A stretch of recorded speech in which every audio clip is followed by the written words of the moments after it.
Futures and options on futures trading involve substantial risk and is not a suitable investment for all types of investors. Past results are not necessarily indicative of future results. When I use the word I in this video, it refers to what I teach in my charting course or what I author in my twice daily oral and written updates. Prices shown on charts and quote boards are in real time and take into account all known activity up to this point in time.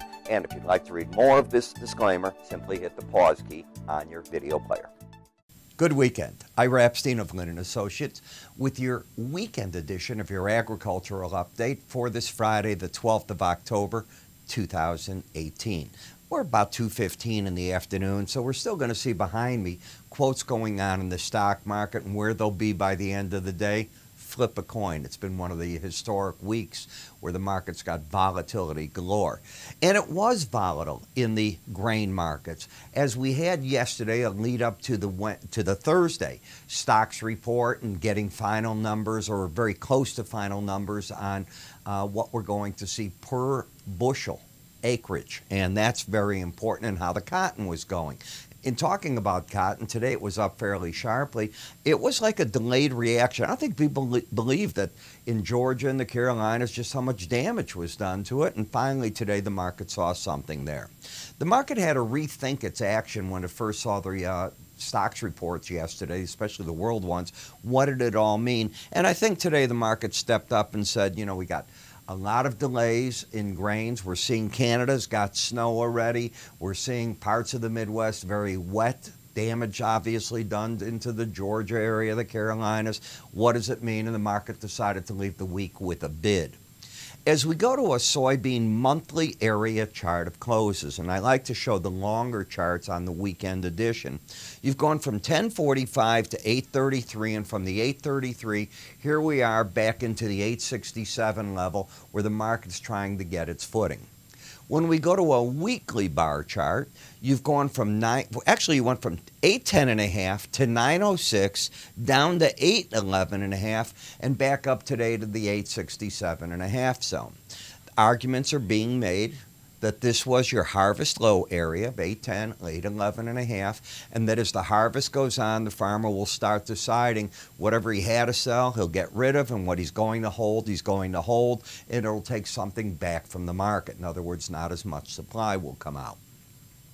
When we go to a swing line chart, what you have is a pattern, and what a swing line differs on is this is a chart without that study. When you put it on, it looks at the previous bar. In other words, this week it's looking at made a higher high.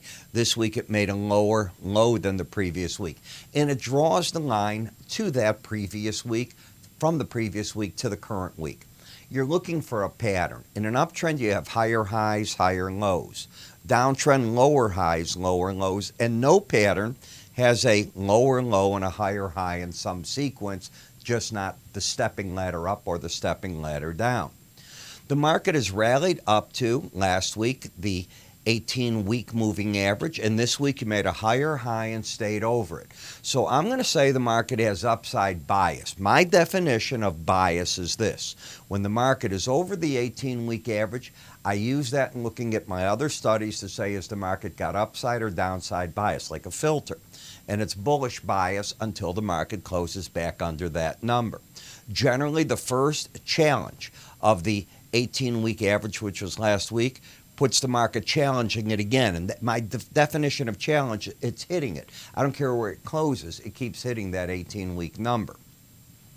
If the market decided to run for some reason, one of the resistance spots would be the upper Bollinger Band back at the 906 3/4 level. And if the market were to fall hard, a potential support number could be back here at 808.5, the lower Bollinger Band, which is going to jump up in this case and probably drop a bit in the case of the top band. It's the way that the math will work on them.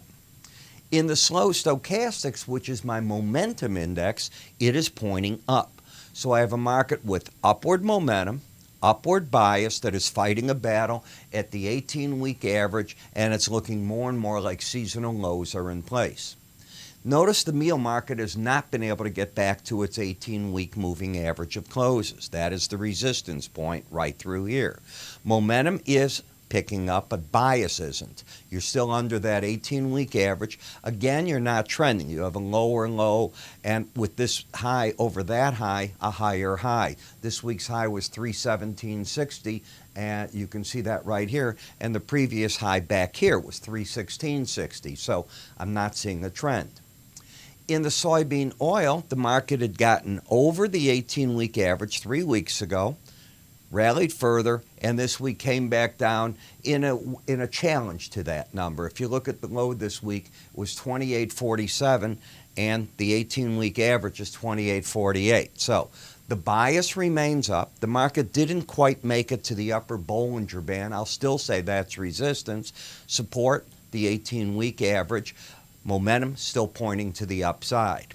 In the corn market, the battleground was between the 18-week average in red and the green, which is the 100-week.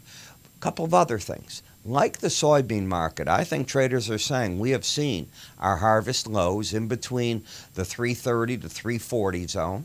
The market's coming up. It had a good close this week. If you look, you're up 5.5 cents. The upper Bollinger Band should be the resistance in the 370s. And then if the market starts slipping down, I'd look for layers of support between the 100-day average and the 18-week average. To break this pattern, you'd have to take out that 340 level. The wheat market is starting to say, okay, I'm getting friendlier. Why? You can argue that you've got a case of higher lows, but you've got lower highs. Do you see that? I said starting.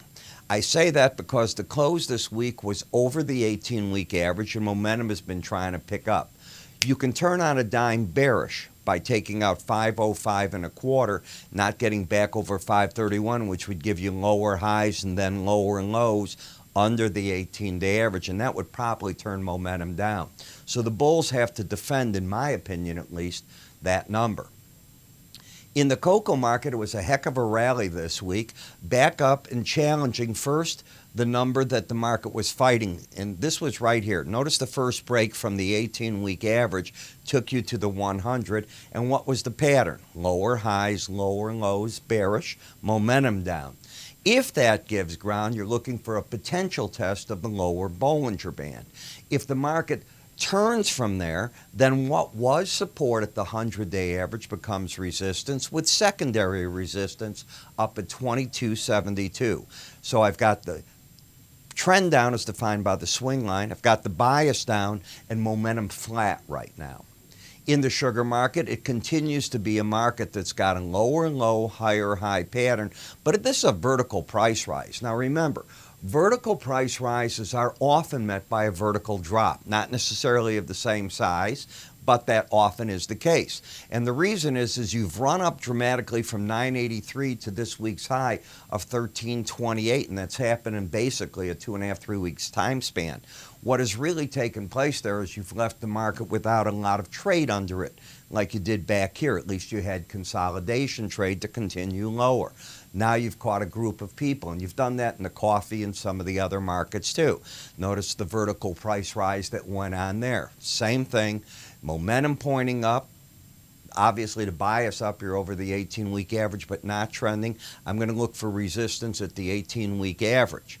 In the cotton, you have a big reversal week. So until this week's low is taken out, there could be an argument as a market technician that a low of importance could be in place and you get more of a rally. What's fighting this market is momentum hasn't turned on you quite, and you have still the bias down, you've got the trend down, and you've got momentum still locked in. So the outside week up is important, but it's not enough to offset all the rest. In the cattle market, you'll see that the market's got an outside week down. So we have a reversal. Some might call it a key reversal because you made the highest high of the move. You had an outside week down. Momentum is flattened. It could be turning down here. The trend remains up, and this market gets into trouble if you get under 111.87.5. That would break the pattern of higher highs, higher lows. In the hog market, this is one of those vertical price rises that I was just talking about. You went here from, if you think about it, 48.92 straight on up this week to 69.25. If you think you can catch that, God bless you. You'd have to be a person that just picks a bottom, holds on, and there's nothing wrong with that. Somebody probably did it, but it's very hard as a market technician. What was the tip-off on the trade was momentum changing right here. And momentum often leads price. And when momentum started turning back to the upside, you made a run. And notice how the first resistance level, the 100-day average and the 18, stopped that rally at that point. Then the market has been gradually, and this is this week, trying to add to it. Didn't get too far. So you put it together, that's your game plan, and since we've been on here, you can see how the stock market is trying to come back. It is wild in that market. How do you keep up, if you're a grain trader and you're watching this, with the markets for the grains, the crush spreads, the news on it? Our QT Market Center, which works on both Android and Apple phones, and yes, you download it from the stores that you go to, will work with this. You can look at charts with different studies that you put on them. You can place orders if you have a trading account with us. You're going to get news. You're going to be able to set up management. Let's assume you want to know if a certain price is hit. You're going to be able to get that. You have voice control. So just like you talk to your Alexa and all the other things, it'll work. You can ask it to bring up charts, maps. It's going to do it. Current but here's prices. something else I think you're going to like. You can listen to your quote board. September is up 2.25 and last traded at 2,000. Imagine you're in your car, your truck, your tractor, whatever it is. You can be listening to that and your hands are still on the wheel. You're watching me, right? There I am. It will tell you with a message coming in, not text. It's going to be a notice that it's there. Just hit the button. It'll open the application and play for you. Farm news, plenty of it. And then we're talking weather, news, everything you want for the trade. How do you get this? And by the way, the crush spreads are all here. Give us a call. You can go to our website. We'll give you the free user ID and password. You will need that in order for this to operate. You can click up here to go to our website as well. Fill out what you need and what you'd like. We'll put it in your hands. I'm Ira Epstein. By the way, we have a staff that will teach you how to work this. I'm Ira Epstein. You have yourself a great weekend. I'll see everybody come Monday.